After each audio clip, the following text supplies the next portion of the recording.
The Center for National Security Studies at M.S. Ramaiah University of Applied Sciences, Bengaluru, hosted a talk by His Excellency Ambassador Milinda Moragoda, former High Commissioner of Sri Lanka to India, titled Navigating the Terrain of Policymaking in the Age of Disruption.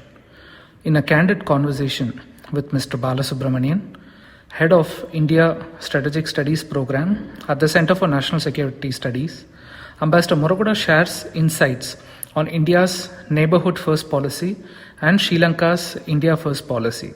In this podcast, he emphasizes the importance of examining bilateral relations within a historical context, considering the impact of domestic political factors and more. Saroj Saujat, thank you very much for taking time out to be with us. Indeed, it's an honor and privilege for us to. Thank you for inviting me. Thank you very much. I just have a few set of questions to start with. Today, how do you look at the foreign policy, especially in this age of disruption? A lot of new governments have now taken power in various countries. How do you now presently look at this terrain? I think this is an important period and we should look at it in perspective. I mean, this disruption, I believe, was required. If you look at it in other fields, in technology, in when it comes to business, this disruption has already taken place. But I believe that when it comes to politics, government, international affairs, we are still, I think, in the 19th century, 18th century in some cases. So you have to have you have to have politics changing, political parties changing. Are political parties relevant anymore, or should we be looking at other formations? Government, structures of government, does it apply anymore? Should be looking at new ways of governing. And then, of course, international organizations, the relevance is very clear. I mean, if you look at the United Nations system, is it relevant anymore? Is the Security Council relevant? Are the Bretton Woods institutions relevant? So I think there needs to be the same sort of disruption that took place in technology in a different way, has to take place in this sphere as well. So I think we are at a very important stage, and in that context, India has a very important role to play. I think that's something I emphasize in my discussion also, as you recall, because India, is the largest country in the world, but it goes beyond that. It has something more to offer. And I think institutions like yours especially have a big role to play in that. And I think I would encourage India to start thinking, also bringing in the civilizational perspective into this as well, because when you look into modernity, you have to look forward, but you have to also be rooted in your history and civilization. So I think that's I think was the theme of our discussion today also. So what is happening in the United States, what is happening in many other countries, I think we'll go in that direction, but we should try to make it constructive. I think India has a role to play there, to make this disruption constructive and hopefully to direct it towards a more positive outcome. Taking cue from what you just said, I like the word constructive because especially you have been a former High Commissioner of Sri Lanka in India. Your contribution in enhancing the India-Sri Lanka ties, which everybody acknowledges and recognizes, which is unparalleled, sir. So on these lines, today how do you look at the present state of India-Sri Lanka relations? I think we have, each government in Sri Lanka has built on the previous government in this relationship, because the relationship between India and Sri Lanka is the foundation of our foreign policy. And civilizationally, we are one. Our DNA is one as well.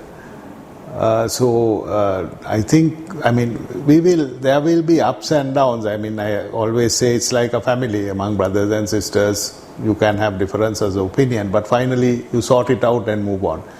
So I think there is continuity, that is clear, and you can see that because the present president visited India. It's a continuation. If you look at the joint statement between the President Dissanayaka and Prime Minister Modi, it is building on the previous administration's work, and also, of course, bringing in some aspects that the present president is interested in. I mentioned it, if you recall, in our discussion. Also, digitalization. The present president, I believe, has special interest in that. So there is a strong component of that. I think that's how it will evolve. I would like to see, of course, physical connectivity take place. That is road, rail, oil pipeline, the power transmission, because I think Sri Lanka's future lies in economic integration with India and also through to the world from there.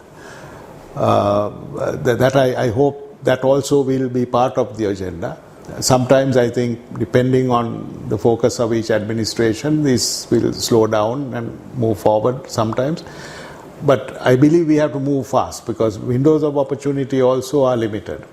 And if there's, especially now with India growing at 6-7% potentially, if Sri Lanka can integrate physically, be part of India's supply chain, be part of India's energy, become a petroleum hub for India from Trincomalee, a power transmission hub from the northwest of Sri Lanka, I think our future is assured.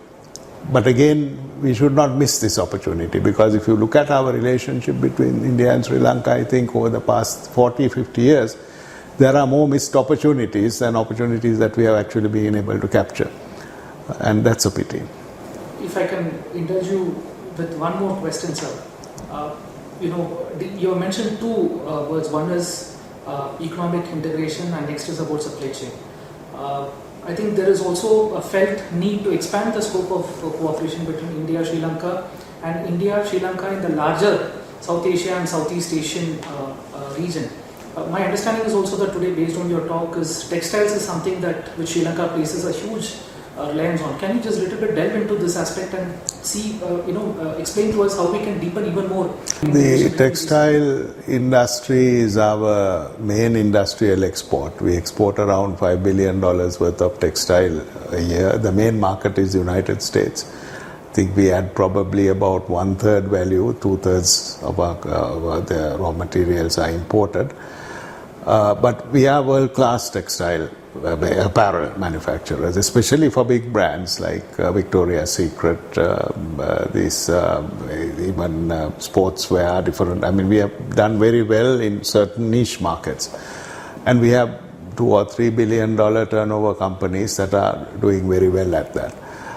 In fact, one of those companies have invested significant money, I think about $500-600 million in Visakhapatnam in setting up a textile park. But I think market access to India, to expand our market access here, will be important as part of and I know the current government is making an effort, because we need to explore new markets for this. We are niche manufacturers, so that is good, because if we are not only relying on price, that's another issue. We have a niche, and the quality is also important there.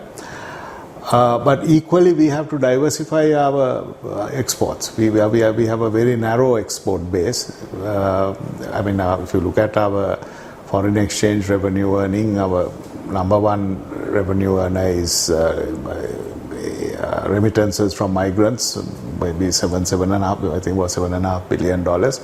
Then we have apparel. Then, of course, tourism now is coming a third. And then tea, which is still around just under $2 billion. And then we have maybe IT, which is about around $1 billion. So this is a very narrow base that we have. So integration with India, we should be looking at broadening this. That's why, for example, renewable power, we have around 30,000 megawatt potential of wind power in the northwest of Sri Lanka. We have the possibility of using Trincomalee as a sort of a petroleum hub for India. The other aspect is to become part of this global sort of integration. One is, I think, even the meeting between President Trump and Prime Minister Modi, they discussed this idea of corridor, India, Middle East, Europe corridor. Now we can also link into that, because our ports are in that context, airports we can look at. and the physical connectivity, of course, if we can get round to that. So we need to think big like that, I think. Investment for it is available. Private investment is available. Of course, we can also bring others. Japan could get involved in the investment. Middle East, I think UAE, Saudi Arabia, they are already investing in India, and UAE has already expressed interest in investing in the pipeline between India and Sri Lanka, and also with the power transmission. That's a wrap on our episode with His Excellency Ambassador Milinda Moragoda, sharing sharp insights from his vast experience on India-Sri Lanka bilateral ties. From politics to economy, we unpacked what shapes global ties in a chaotic world. Thanks for tuning in to the Center for National Security Studies. Subscribe for more real talk on policymaking and beyond. Until then, see you next time.